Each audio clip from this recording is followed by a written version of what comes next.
antes de empezar, pues vamos a ponernos en las manos del Señor. Oremos. Padre bueno y misericordioso, bendito Señor, bendito y alabado seas por quien eres y por lo que haces. Gracias te damos, Señor, que no nos pagas conforme a nuestras obras, conforme a lo que merecemos, sino que en Cristo, tu Hijo, nos limpias de todo pecado, nos perdonas. Te rogamos, Señor, santifícanos en tu verdad en este día. Te rogamos, edifica tu iglesia y glorifica tu nombre. Oh Señor, estamos aquí urgidos, necesitados de ti, Señor, reconociendo nuestra incapacidad, nuestra insuficiencia, y a la vez, Señor, reconociendo tu grandeza, tu majestad, tu poderío y todo lo que tú eres para nosotros en Cristo. Te suplicamos, trae con bien a aquellos que vienen y también glorifica tu nombre donde quiera se reúnen con este propósito. Oh Señor, sé tú con nosotros, asístenos, te lo suplicamos por tu Espíritu también, en Jesucristo. Amén. Amén. Bien, rápidamente otra vez, siempre me gusta hacer un repaso breve de lo que hemos visto hasta ahora. Estamos en la doctrina de Dios, de la Confesión de Fe de Londres. Entonces, bien, lo primero que dijimos o hablamos acerca de Dios fue su singularidad. ¿Alguien recuerda? ¿Alguien quiere decir qué significa la singularidad de Dios?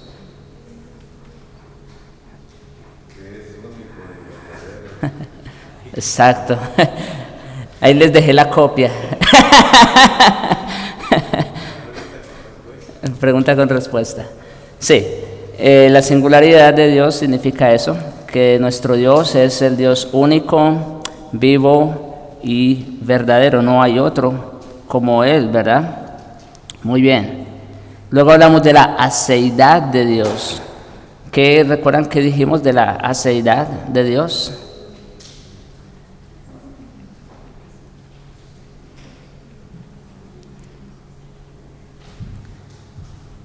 Significa que Dios ¿qué?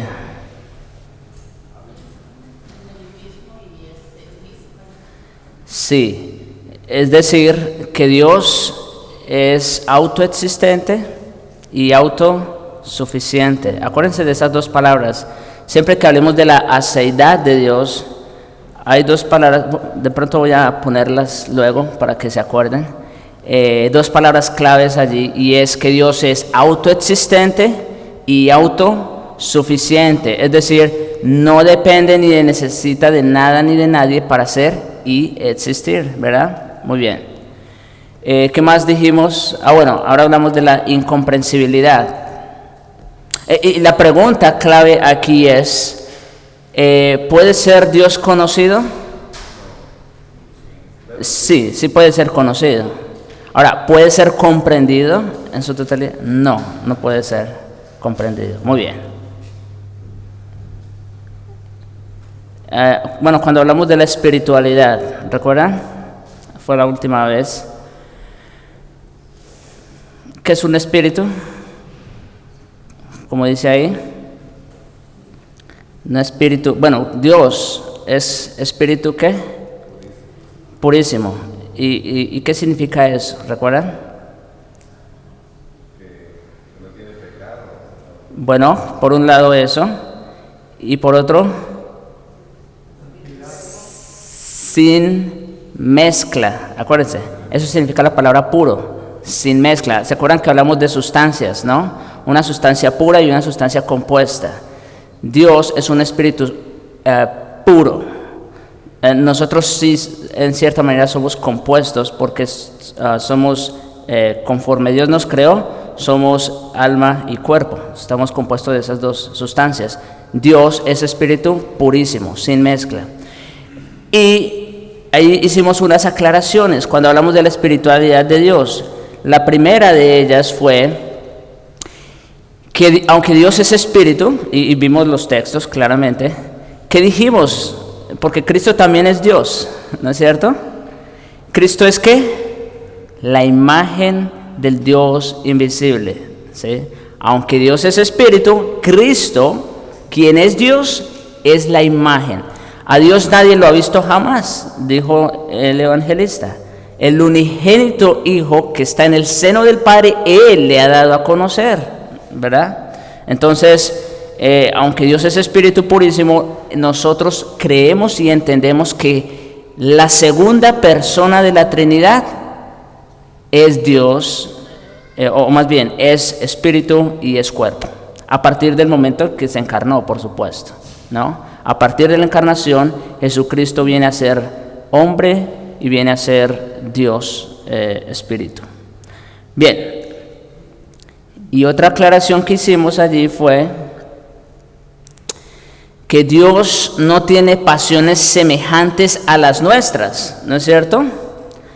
Es decir, como dice allí, porque Él es santo y no es gobernado por ellas. Dios no es gobernado por las pasiones, sino que más bien Él gobierna, Él controla sus pasiones.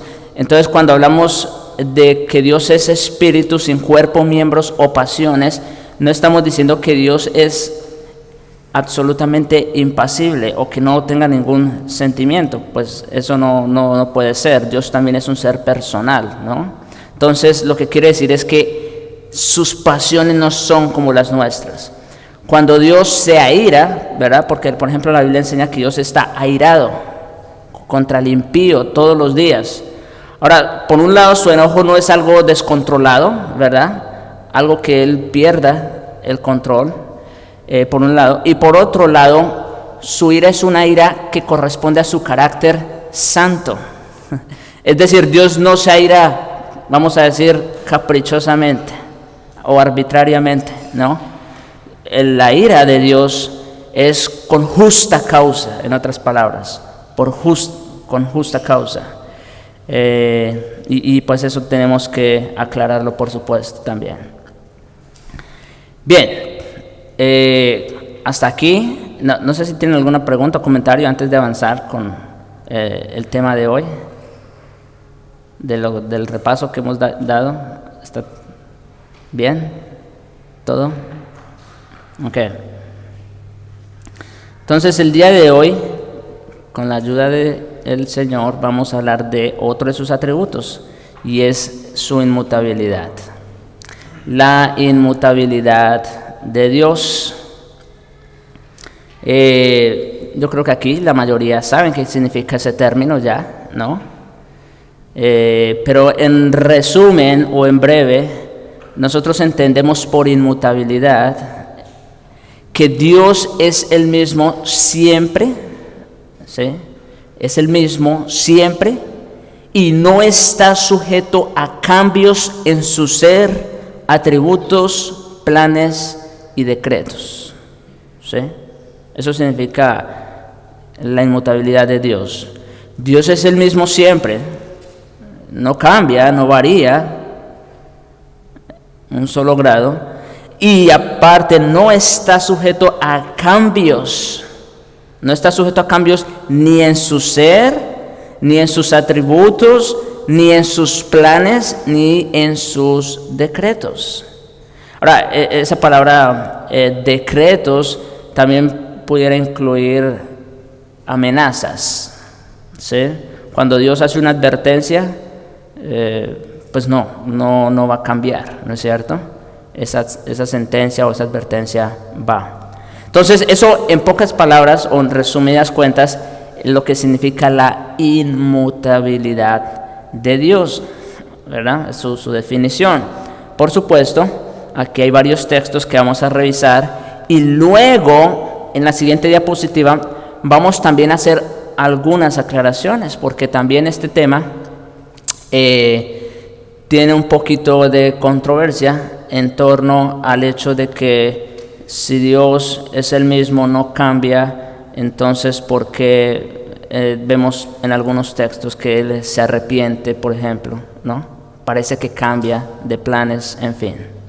Pero bueno, Entonces, revisemos primero estos textos que son claros, que nos hablan respecto a esa doctrina. Números, capítulo 23, el primero de ellos. Números 23 y verso 19. Este es un texto conocido, quizás algunos lo sepan y ni siquiera saben en dónde está. Está en Números 23. Números 23, 19 dice: Dios no es hombre para que mienta, ni hijo de hombre para que se arrepienta. Oye eso. Dios no es hombre para que mienta. Dice Pablo en Romanos 3, argumentando a favor de que todos los hombres están destituidos de la gloria de Dios o están bajo pecado. Dice: antes bien sea que Dios veraz y todo hombre mentiroso. ¿Sí? Bueno, es básicamente lo mismo que tenemos aquí. Dios no es hombre para que mienta. ¿Saben qué está diciendo este versículo en otras palabras? Que un sinónimo de hombre es que mentiroso. Así de sencillo. Y si nosotros hiciéramos una encuesta a todas las personas en el mundo, obviamente es algo hiperbólico o hipotético también, pero si lográramos hacer una encuesta a todas las personas habitantes de esta tierra, habidas y por haber, estoy 100% seguro que todos han mentido en su vida, ¿no es cierto? Todos han mentido en su vida. Ahora, no solo eso, sino que muchas veces no solamente han mentido con sus bocas, sino que sus vidas han sido también una mentira y un engaño, ¿no es cierto? Entonces, es interesante, como digo, porque este versículo lo que dice, en otras palabras, es que todo hombre es mentiroso, ¿no? Ok, pero seguimos con la idea. Dios no es hombre para que mienta, ni hijo de hombre para que se arrepienta. Otra vez ahí. Nosotros todos planeamos hacer X cosa, ¿verdad? Proyectos en la casa, en el trabajo, en fin. Y de pronto alguien nos hace ver que como que no es tan buena la idea, ¿no es cierto? Por ejemplo. O estudiando un poco más a fondo el tema y eso, decimos, no, ¿sabe que no? Entonces, ¿qué pasa? Pues nos arrepentimos, dejamos de hacerlo, ¿no? Porque después de todo creemos que no funciona. O simplemente hacemos muchas cosas de las cuales después nos arrepentimos, así de sencillo. ¿Quién de los hombres no hace cosas de las cuales después se arrepiente? Esa es otra condición natural del hombre, ¿no es cierto? Que siempre nos arrepentimos, o sea, estoy hablando en un sentido general. Siempre nos arrepentimos por una o por otra razón, cambiamos de planes, esa es la idea. Pero aquí el texto dice que Dios ni es hombre para que mienta, ni hijo de hombre para que se arrepienta. Él dijo y no hará, es una pregunta retórica, ya saben. Habló y no lo ejecutará, o sea, ¿verdad? ¿Dios va a cambiar de planes? ¿Va a cambiar sus decretos? No puede ser, ¿no? Ok. Ese es un texto. Vayamos un poquito más adelante, al Salmo 115, en los libros poéticos, el Salmo 115 y el verso 3. A ver. Nuestro Dios está en los cielos. Y es interesante porque en este salmo el salmista está haciendo un contraste entre Dios y los demás dioses o los ídolos, Dios y los ídolos. Y una de las cosas que dice acerca de este Dios vivo y verdadero es: nuestro Dios está en los cielos. ¿Y qué sigue? Todo lo que quiso ha hecho. Todo lo que Dios quiere, Él puede hacerlo y no va a cambiar, no va a dejar de hacerlo. Entonces, eso transmite la idea de que, bueno, por supuesto transmite la idea de poder también, que Dios es todopoderoso, lo cual vamos a ver más adelante, pero también transmite la idea de que, otra vez, sus planes no cambian. Todo lo que Él quiere, Él lo logra. En otras palabras, Dios no sufre frustraciones como nosotros. Nosotros nos frustramos, ¿no es cierto?, a cada rato porque no logramos una u otra cosa. No nos salen las cosas como esperábamos, pero Dios no sufre ningún tipo de frustración. Todo lo que quiere, lo logra, porque Él es inmutable y no cambia. Isaías 40. Vamos al libro a uno de los profetas. Isaías 40 y el verso 8. Sécase la hierba, marchítase la flor, mas la palabra del Dios nuestro permanece para siempre. ¿Qué aspecto de Dios está refiriéndose aquí el profeta que es invariable o que no cambia? ¿Su qué? Ahí dice el texto. ¿Qué permanece? Su palabra permanece para siempre. Entonces, puesto que Dios es un Dios inmutable, que no cambia, pues su palabra, la palabra exhalada, ya eso lo vimos cuando hablamos de bibliología, ¿no? El primer capítulo de la confesión, la palabra exhalada de Dios, pues tampoco puede cambiar porque corresponden a la misma naturaleza de su carácter, ¿verdad? Así que por eso aquí el profeta puede decir con toda seguridad: sécase la hierba, marchítase la flor, es decir, todas las cosas en este mundo son pasajeras en realidad. Nosotros venimos y vamos, ¿verdad? Ninguno aquí ha estado por 500 años siquiera. Todos aquí, conforme venimos, nos vamos. Los animales también, las plantas también. Conforme nacen, crecen, reproducen y después algún día mueren.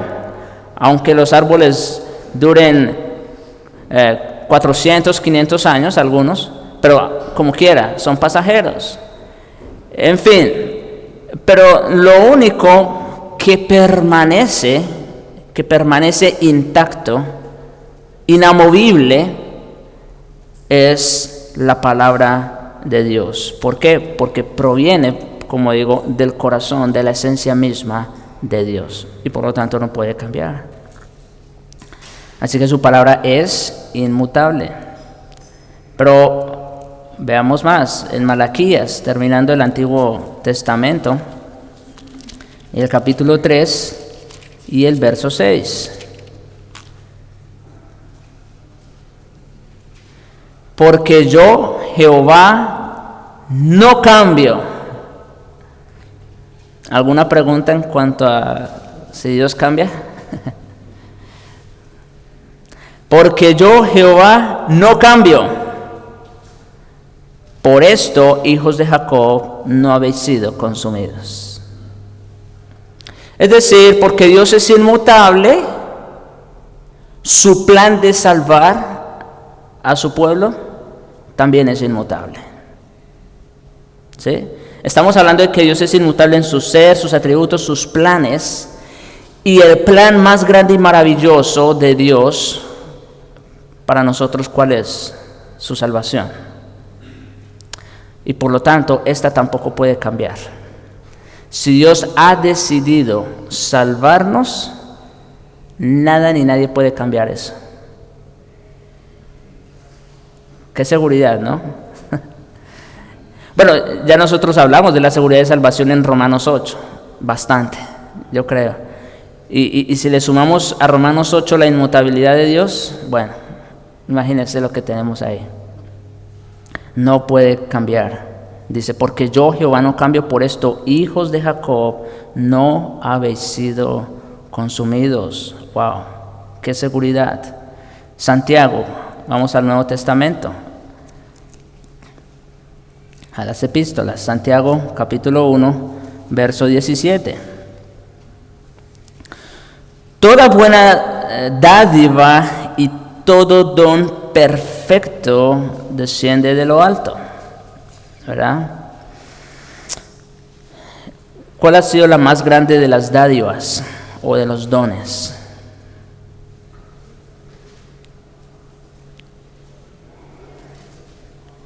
Esta es una pregunta importante. ¿Cuál ha sido la más grande de las dádivas o de los dones que Dios ha dado? Pues Cristo. Juan 3:16. Se lo saben de memoria. De tal manera amó Dios al mundo que ¿qué hizo? Dio. ¿Qué es eso? Un don. Ese es el don más grande que Dios nos ha dado, a Jesucristo. Ok.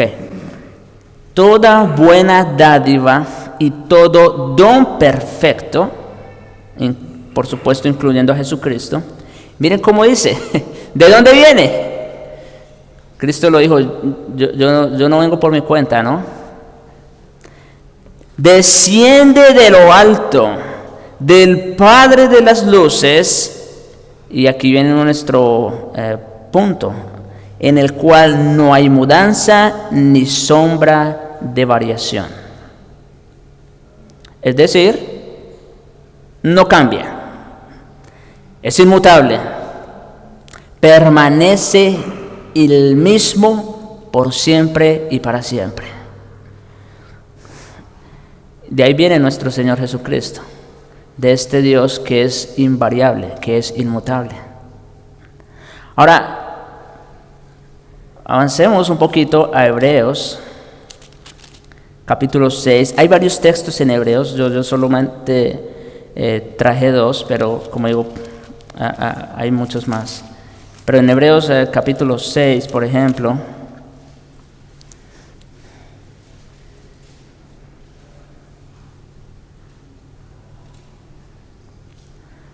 y ahorita miramos otro que encontré. Hebreos capítulo 6 y versículo 18. Para que por dos cosas, bueno, desde el versículo 17. Por lo cual, Dios, queriendo mostrar más abundantemente a los herederos de la promesa, escuchen qué cosa, la inmutabilidad de su consejo, o de sus planes, en otras palabras. ¿Sí? Estamos diciendo lo mismo. Entonces, Dios queriendo mostrar más abundantemente a los herederos de la promesa la inmutabilidad de su consejo, ¿qué hizo? Interpuso juramento. Es decir, Dios promete salvación, ¿no? Pregunta, ¿acaso tenía o estaba obligado Dios a jurar por sí mismo? ¿Acaso su palabra, como ya vimos en Isaías 48, acaso su palabra no es suficientemente creíble? Por supuesto que lo es. Y sin embargo, miren, esto lo hace Dios, y esto nos muestra también su amor inalterable. Porque miren cómo dice el texto, Dios queriendo mostrar más abundantemente, o sea, su palabra era más que suficiente, ¿sí? Pero Dios quiso sobreabundar en amor con nosotros, condescender a nosotros, y para mostrarnos la inmutabilidad de su consejo, interpuso juramento. Wow. Para que por dos cosas inmutables, es decir, ya no solo su palabra, sino su juramento. Esas son las dos cosas inmutables. Dios ya lo había dicho, pero no solo eso, ahora su juramento está de por medio, su nombre está en juego, para que por dos cosas inmutables, en las cuales, ¿qué dice? Es imposible que Dios mienta. Otra vez, el solo hecho de saber que Dios es inmutable, que no puede mentir, debería ser suficiente. Pero aún así Dios interpuso juramento, otra vez, en las cuales es imposible que Dios mienta. Tengamos un fortísimo consuelo los que hemos acudido para hacernos de la esperanza puesta delante de nosotros. Wow. Entonces, ¿qué tenemos aquí? Que sus planes son inmutables. Y no solamente eso, sino que para confortarnos, para alentarnos a nosotros, interpuso juramento de que no iba a cambiar. ¿Se imaginan? Un Dios que no miente, un Dios que es inmutable, que no cambia, todavía jura que no va a cambiar. Por eso dice, para que por dos cosas inmutables. Entonces, de esa manera, los creyentes podamos tener, como dice ahí, un fortísimo consuelo. Sí, mis hermanos, esto sumado a Romanos 8 es una bomba, como dicen, porque ¿qué más garantía tenemos nosotros en cuanto a la salvación? ¿No? Hebreos 7, versículo 21, no lo tengo ahí, pero ese fue el que...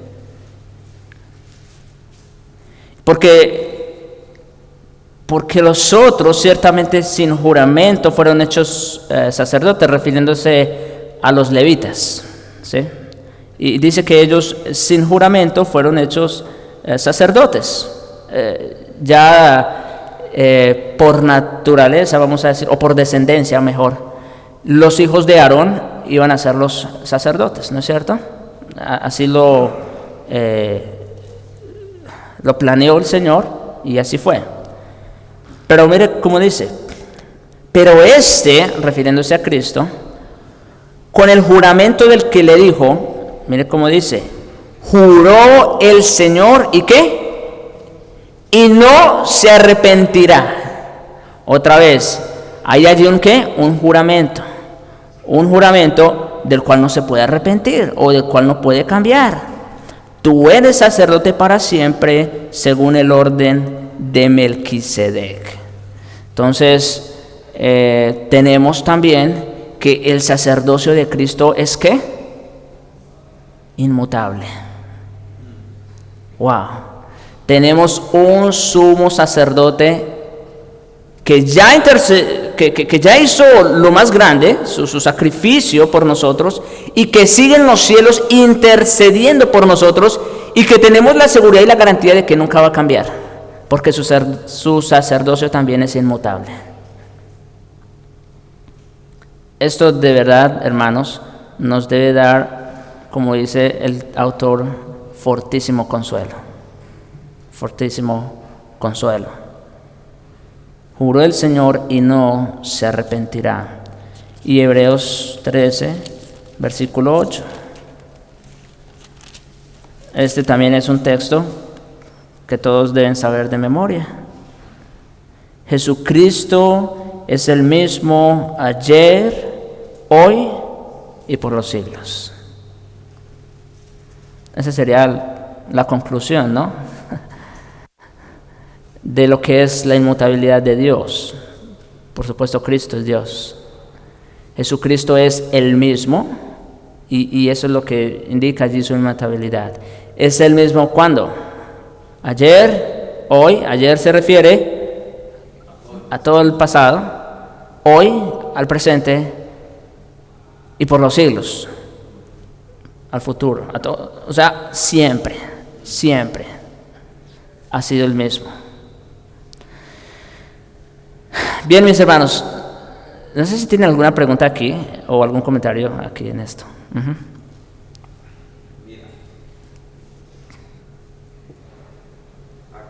Aquí estoy viendo. Oh, se pone en el sonido. Ahí está. Sí. Así como vimos que su sacerdocio es eterno, me llama la atención cuando se enfoca la parte, ¿verdad? También me llamó mucho la atención un texto que yo creo que estaría bien ponerlo ahí. Es Primera de Pedro 1, del versículo 23 en adelante, hablando no solo de su inmutabilidad, sino que también lo que sale de su boca es inmutable, uh-huh. Su palabra. Ese texto es muy completo porque dice, siendo renacidos, no de simiente corruptible, sino de incorruptible, por la palabra de Dios que vive y permanece para siempre. Porque, y aquí hace cita al texto que leímos de Isaías. Dice, porque me encanta cómo lo toca ese texto, porque dice, toda carne es como hierba, y toda la gloria del hombre como la flor de la hierba. Y ahí pone claro al hombre. La hierba se seca y la flor se cae. Eso es un símbolo del hombre. Mas la palabra del Señor permanece para siempre. Y esta es la palabra que por el Evangelio os ha sido anunciada. O sea, es importante. Yo sé que tiene más énfasis en la palabra, pero también la palabra es de Dios. Y me gusta porque así como Él es inmutable, su sacerdocio es inmutable, sus planes, como lo mostraste, son inmutables, sus decretos son inmutables, y por esa razón no hemos sido consumidos, porque su misericordia es inmutable también. Entonces, que es hermoso eso, tener conocimiento de Dios. Y también estaba viendo yo que ahí en la confesión de fe está todos muchos de los atributos de Dios, ¿verdad? Todo eso están ahí en la página esa, sí, para que los estudiemos. Sí. Acabo de escuchar de un pastor que dijo, casi toda persona que dice que cree en la doctrina reformada, ¿verdad?, dice, debería de tener un conocimiento de los atributos de Dios. Y cuando una persona no conoce a Dios, le preguntas, escríbeme de perdido unos 10 atributos de Dios, y no va a saber ponerlo, porque nunca lo conocen.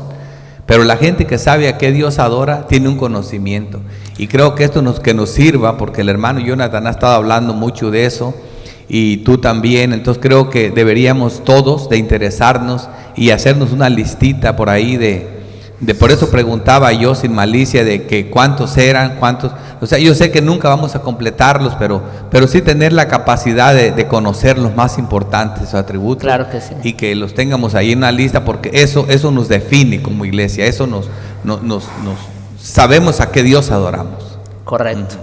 Sí,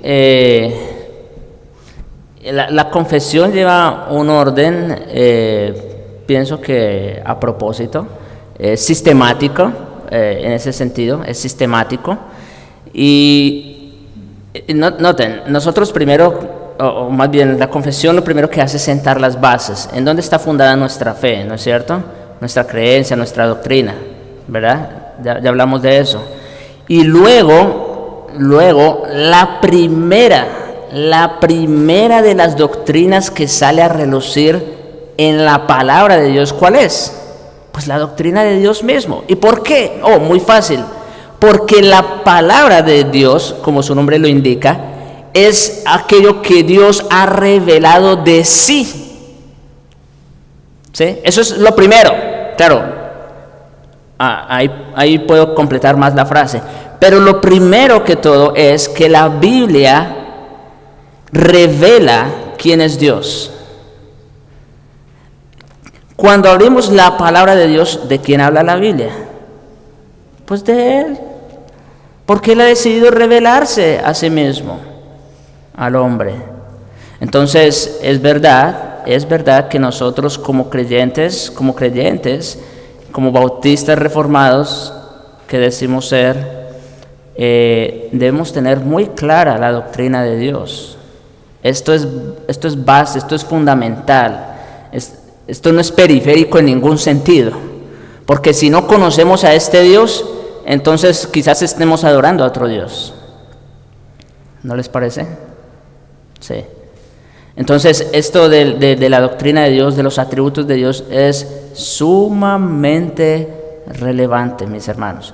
Y está bien, como dice el pastor Ricardo, si hicieran ustedes, para que ustedes lo entiendan, yo sé que hay libros, está como el de Arthur Pink, muy buen libro, pero ustedes si hicieran una lista con cada atributo, con su definición y los textos importantes de cada atributo, unos 2-3 textos, los más importantes que resaltan ese atributo, porque en realidad de eso se trata, conocer a Dios. Bien, Seguimos. Bueno, ya no nos queda mucho, pero vamos a tratar de aclarar aquí algunos textos que pueden ser dolor de cabeza para alguno, ¿no?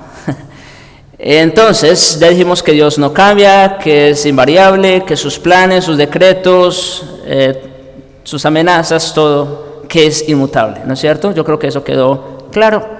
Ahora veamos algunos textos que parecieran sugerir lo contrario, o pareciera contradecir lo que hemos dicho. Génesis, el primero de ellos, capítulo 6. Voy a tratar de ir un poco rápido porque el tiempo está corto. Génesis 6, versículos 5 y 6. Nosotros sabemos el contexto. La maldad de los hombres se había multiplicado, era mucha, ¿no? Y entonces, pues Dios tiene un plan: destruir el mundo, ¿no es cierto? El mundo que Él mismo había creado en un principio y que era bueno en gran manera, ahora planea destruirlo. Pareciera que fuera contrario a su propósito, ¿no les parece? ¿Por qué Dios hace algo tan maravilloso, tan perfecto y luego planea destruirlo? Capítulo 6, versículo 5. Vio Jehová que la maldad de los hombres era mucha en la tierra. Ahí está el primer contraste. Dios hizo todo bueno, perfecto. ¿Y qué vemos aquí? Que la maldad de los hombres era mucha en la tierra. El contraste, ¿no es cierto? Dios hace todo bueno, perfecto. El hombre está envuelto en una maldad inmensa. Y no solo eso, sino mire lo que sigue diciendo el texto. Y que todo designio, o sea, no deja por fuera alguno, ¿verdad? Esa palabra todo es inclusiva, es decir, abarca todo. ¿Qué dice? Todo designio de los pensamientos del corazón de ellos eran, escuchen, no de vez en cuando, no una vez que otra, sino que de continuo, solamente el mal. Wow, ¿qué tenemos aquí? ¿Saben qué tenemos? Bueno, obviamente la doctrina empieza desde Génesis 3, pero yo diría que la declaración más clara y contundente al principio de las Escrituras que tenemos de la depravación total está aquí en Génesis 6. Eso es claro, clarísimo. Todo designio de los pensamientos del corazón del hombre eran de continuo solamente el mal. Punto.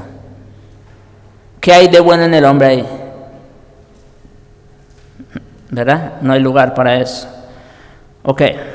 En ese contexto, ahora sí se entiende, en ese contexto de maldad, de perversión, de depravación, ¿qué dice el versículo 6? Se arrepintió Jehová de haber hecho al hombre en la tierra.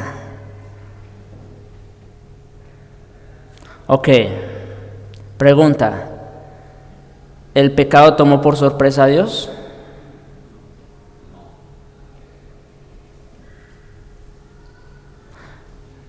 ¿Verdad? El texto dice que se arrepintió, pero luego aclara, y le dolió en su corazón. Entonces, la palabra arrepentimiento allí no significa que Dios cambió de planes. No. El pecado era parte del plan de Dios. Uy, eso sonó fuerte. Pero es verdad.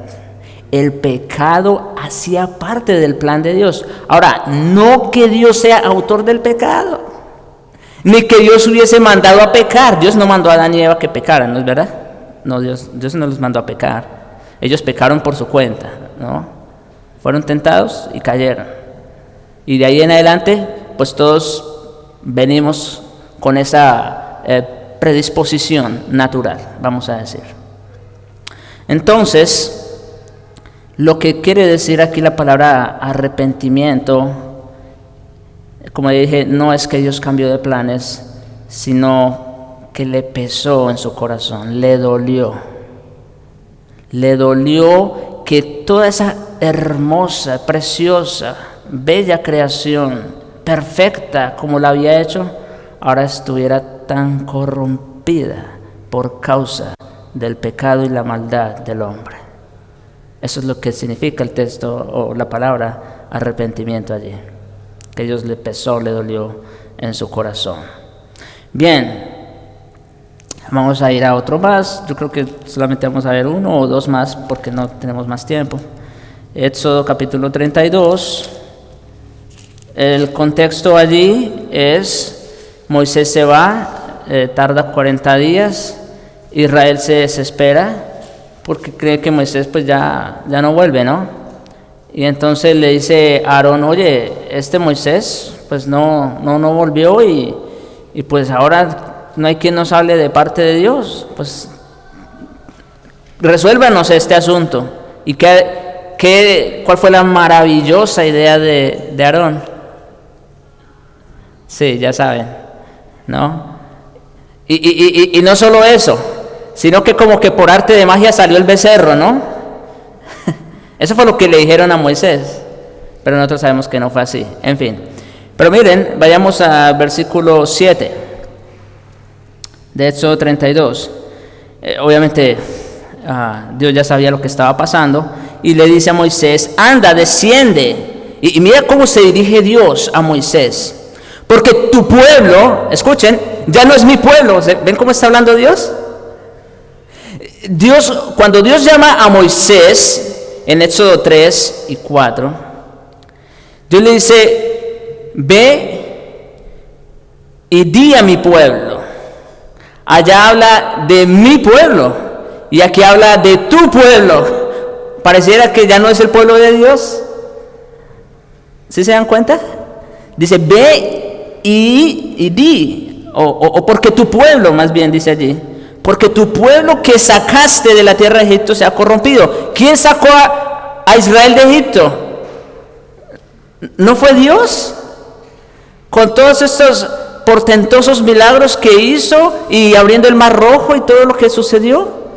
Y mire lo que Dios le dice a Moisés: ve, porque tu pueblo que tú sacaste se ha corrompido. ¿Será que se arrepintió Dios de haber escogido a Israel como pueblo? Parece, ¿no? Versículo 8. Pronto se han apartado del camino que yo les mandé. Ahí está la razón de por qué Dios habla en esos términos. Pronto se han apartado del camino que yo les mandé. Se han hecho un becerro de fundición y lo han adorado y le han ofrecido sacrificios y han dicho: Israel, estos son tus dioses que te sacaron de la tierra de Egipto. ¿Cómo creen ustedes? O sea, obviamente es imposible, pero tratemos de pensar algo así. ¿Cómo creen ustedes que Dios se iba a sentir en su corazón que este pueblo, el cual con tanto amor había amado y había sacado de Egipto y todo lo que había hecho para sacarlo y para traerlo, y tan pronto se habían olvidado de él y ahora estaban adorando una imagen de oro? ¿Cómo creen que se podría haber sentido Dios en su corazón? ¿No les parece que es apenas lo razonable que Dios se esté dirigiendo en esos términos? Dijo más Jehová a Moisés, escuchen lo que dice: yo he visto a este pueblo, que por cierto es pueblo de dura cerviz. Ahora pues déjame que se encienda mi ira en ellos y los consuma, y yo de ti haré una nación grande. Parecía que Dios estaba cambiando de planes, ¿no? Esos planes o esa promesa que Dios había hecho a los patriarcas, que juró, ese juramento que hablamos en Hebreos hace un momento, Y aquí pareciera que Dios está cambiando de planes. Déjame que yo los consuma en mi ira y yo hago de ti una nación grande. Entonces, noten, porque aquí vamos a ver dos aparentes arrepentimientos de Dios. El primero es este. Pareciera que Dios está cambiando de planes. Pero seguimos adelante. Entonces Moisés oró en presencia de Jehová su Dios y dijo: oh Jehová, ¿por qué se encenderá su furor contra tu pueblo, que tú sacaste de la tierra de Egipto con gran poder y con mano fuerte? ¿Por qué han de hablar los egipcios diciendo: para mal los sacó, para matarlos en los montes y para raerlos sobre la faz de la tierra? Vuélvete del ardor de tu ira y arrepiéntete de este mal contra tu pueblo. Escuche esto.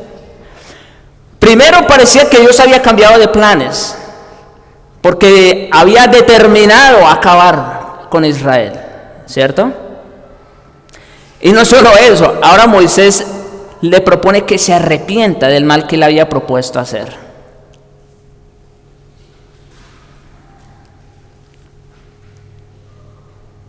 Mire lo que dice el verso 13. Acuérdate, esto es Moisés intercediendo. Acuérdate de Abraham, de Isaac y de Israel, tus siervos, a los cuales has jurado por ti mismo y les has dicho: yo multiplicaré vuestra descendencia como las estrellas del cielo y daré vuestra descendencia a toda esta tierra que he hablado y la tomarán por heredad. ¿A qué apeló Moisés en este momento?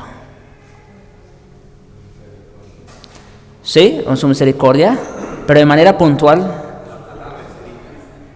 a la palabra y al juramento. Hebreos capítulo 6, ¿se acuerdan? Wow. Por eso Dios interpuso juramento, para que por dos cosas inmutables, su palabra y su juramento, tengamos un fortísimo consuelo. Moisés apeló a esas dos cosas inmutables. Y mire lo que sucede, versículo 14. Entonces Jehová se arrepintió del mal que dijo que había de hacer a su pueblo. Bueno, primero tenemos que parecía que Dios se había arrepentido de haber escogido a Israel como nación, porque había determinado destruirlo, ¿no es cierto? Número uno. Número dos, Moisés intercede, apela a la palabra y al juramento de Dios, que es inmutable, y que dice que se arrepintió de hacerles el mal. Pareciera que dos veces, como que hubo cambio de planes. Dios se enoja y cambió, y entonces Moisés intercede y vuelve y cambia. ¿Eso fue lo que ocurrió? No, eso no fue lo que ocurrió. No fue que Dios cambió de planes dos veces en un instante. Más bien fue, claro, por supuesto, Dios estaba airado con Israel por lo que había hecho, sin duda alguna. Le dolió en su corazón. Pero esto lo que hizo fue incentivar a Moisés. Dicho sea de paso, tipo de Cristo. A Moisés. Lo que hizo fue incentivarlo para que intercediera a favor de su pueblo. Y en esa intercesión, como vimos hace un momento, Moisés apela al juramento que hizo a los padres. Lo mismo que Jesucristo hizo por nosotros. ¿Se dan cuenta? Hay cosas que a veces no vemos a simple vista, ¿no? Con una simple lectura, pero que están ahí. Entonces, no fue que Dios se arrepintió dos veces, fue más bien que Dios siguió adelante con su plan. ¿Sí? Dios siguió adelante. Dios le habló a Moisés de esa manera para incentivarlo a la intercesión. Una vez Moisés intercede por el pueblo y apela al juramento de Dios, entonces Dios simplemente sigue adelante con su plan. No, nunca cambió. Ni se arrepintió de haber escogido a Israel como nación, ni tampoco entonces, más bien ahí tenemos la respuesta de que tampoco entonces se hubo arrepentido de haberlos destruido, sino que simplemente siguió adelante con el mismo plan. Ahora, esa palabra arrepentimiento también allí debemos entenderla. Mire cómo dice el versículo 12, volviendo un poquito arriba. Vuélvete del ardor de tu ira y arrepiéntete de este mal contra tu pueblo. En otras palabras, ¿qué es lo que Moisés está pidiendo a Dios?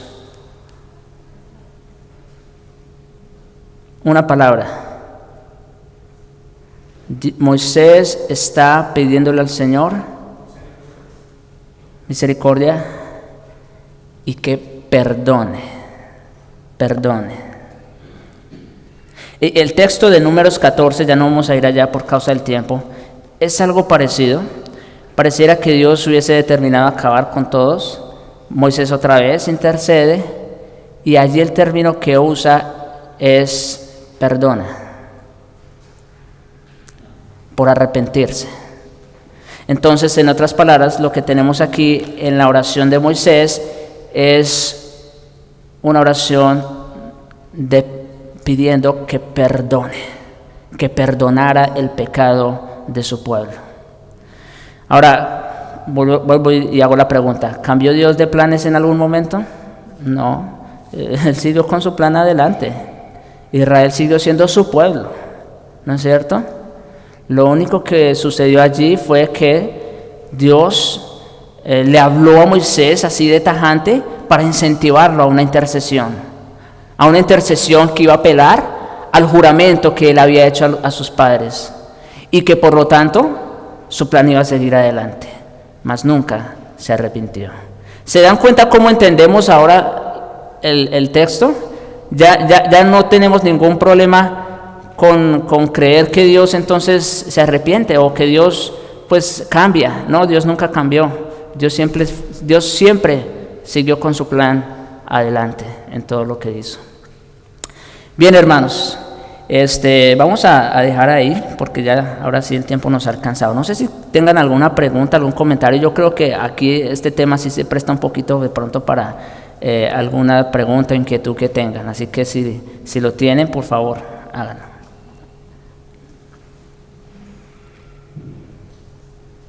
¿O está claro? Muy bien. Oremos. Padre nuestro, gracias te damos, Señor, por tu bondad, tu misericordia que tienes con nosotros, que no nos pagas como merecemos.